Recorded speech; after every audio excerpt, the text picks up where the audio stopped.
inside me. There's a real man, a real man. Forget about my body and be a real man.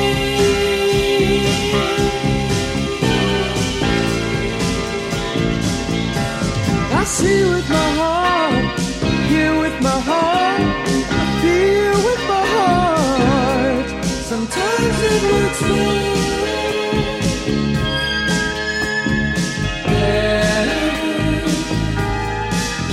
And some so-called friends put me down, and they pity me for trying.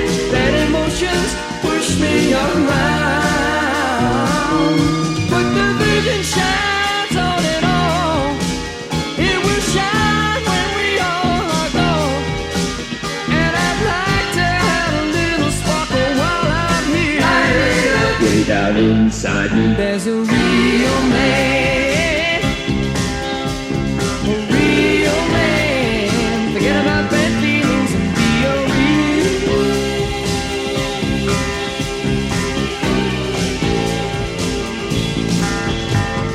Sometimes heard it's only 8 o'clock. Afraid of everything and I laugh at nothing.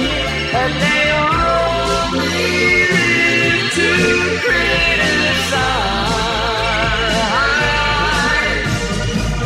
You can laugh at me now, but the time comes for everybody, and you must decide. When the day finally comes along, you might wish you'd been a little more strong.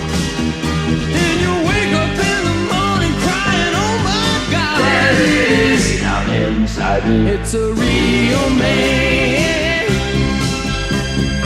real man. Got to grow up sometime, be a real man, real man. Suffer them slings and arrows, be a real man. Now be a real man. Don't sell yourself for nothing, be a real man. Be a real man. Don't take no crap from no one, be a real man. Be a real man. Get your truth together, be a real man.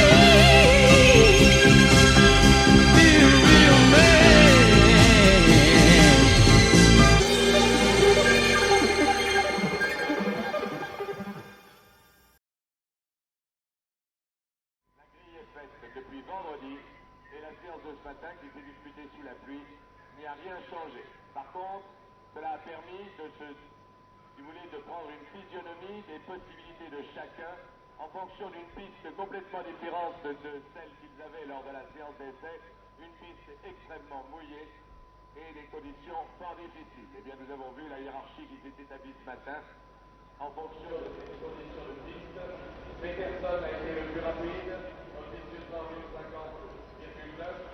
Ceci pour vous donner une indication. Lauda a réalisé le deuxième temps en 1,56.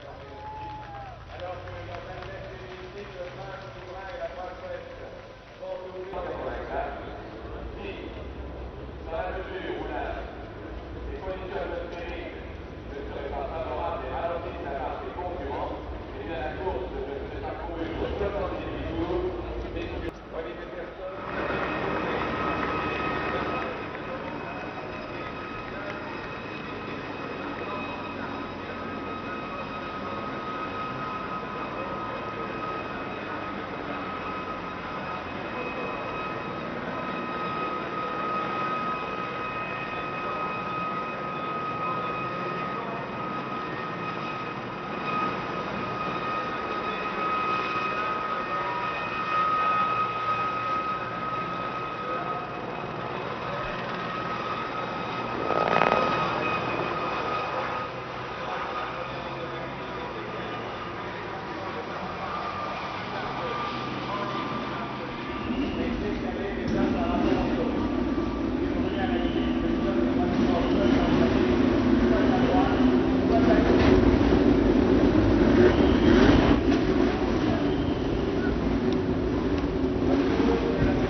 déjà participé 2 fois à cette épreuve.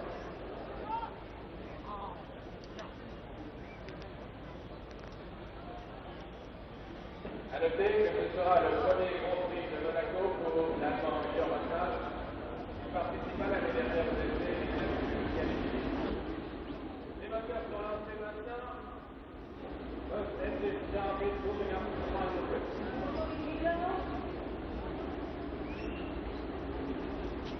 Moteur lancé. Précise également que Mario Antonetti avait participé, l'américain Mario Antonetti avait participé en 1970 aux essais, mais il n'avait pu se qualifier, il était sur place de son premier Grand Prix de Monaco décisif. Et le premier Grand Prix de Monaco également pour Prix.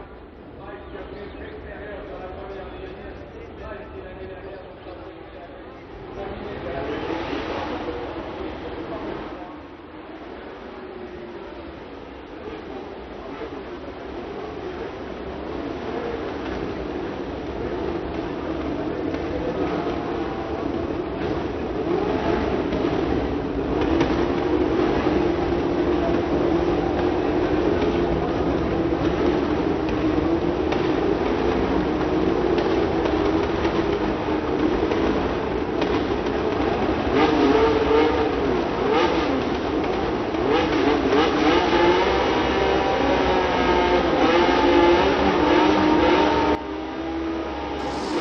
With the spinning wheels turning the rein on the track to steam, the field shot off the line.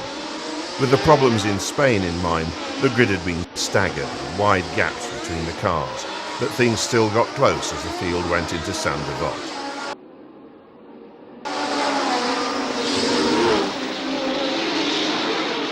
As the cars streamed up the hill, Price had already lost the second place he had held on the grid to Jarier, and through Casino Square and down to the Mirabeau, it was obvious that Brambilla in the Orange March was trying hard.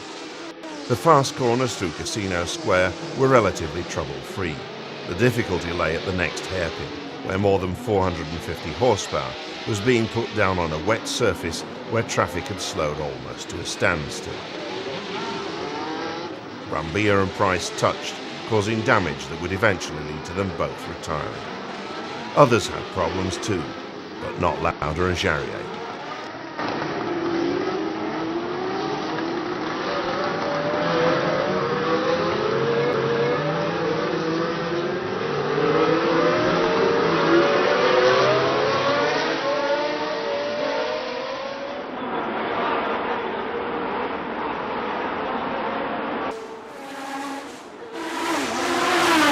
However, the French driver was soon to learn that the secret of success at Monaco is never to get over-enthusiastic and to always drive with absolute precision.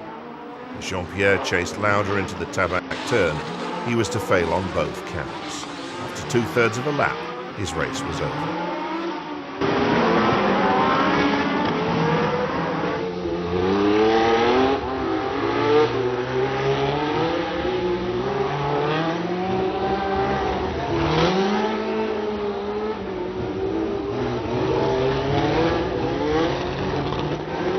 With Jarier out, Peterson took up the pursuit of the leading Ferrari. It was a chase that was to last throughout the first third of the 75-lap race.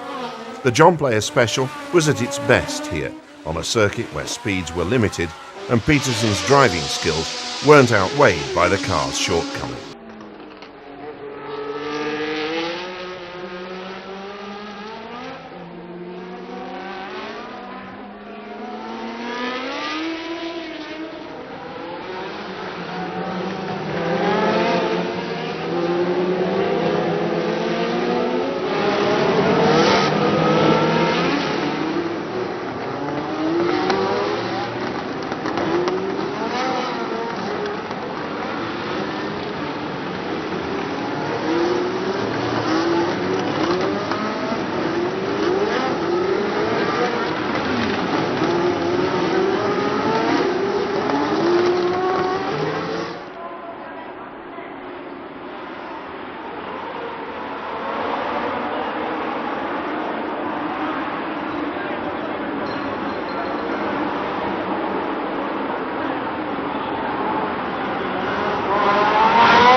Unlucky Andretti soon hit trouble. He explains what went wrong. What happened? An oil pipe burst. For some reason or other. Oil pipe broke and then it caught fire. Where did it happen? Where were you, remember? I don't know, about ninth. No, I mean, where were you on the race course? Did you have far to come? Oh, I did a couple of laps. I could smell it. And, but, you know, I was trying to shrug it off as long as I could, you know. Well,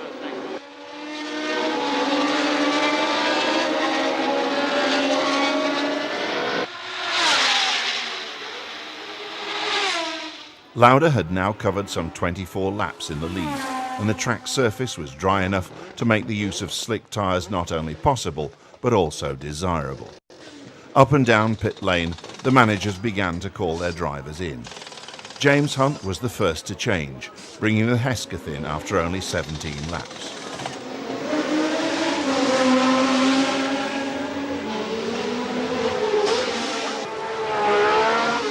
The rest of the drivers stayed out longer, until between laps 21 and 25, when the pits were as crowded as the casino on a Saturday night.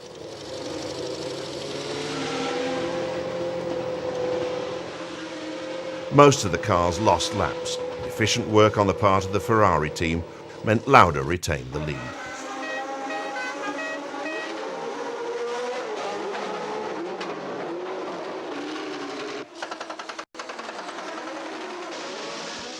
After the stops, and with all the cars on slicks, battle recommenced. Lauda was ahead, followed by Fittipaldi and Pace.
Hunt and Depailler were fighting over 6th place.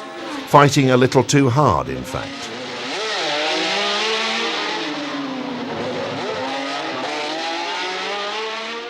Hunt was ready to get out of his car, but he wasn't ready to leave the scene of the accident. He was determined to let Depailler know what he thought of him. More importantly, he wasn't going to let the marshals stop him passing on his message to the Tyrrell driver next time he came round. Unfortunately, the marshals weren't aware of the depth of his resolve.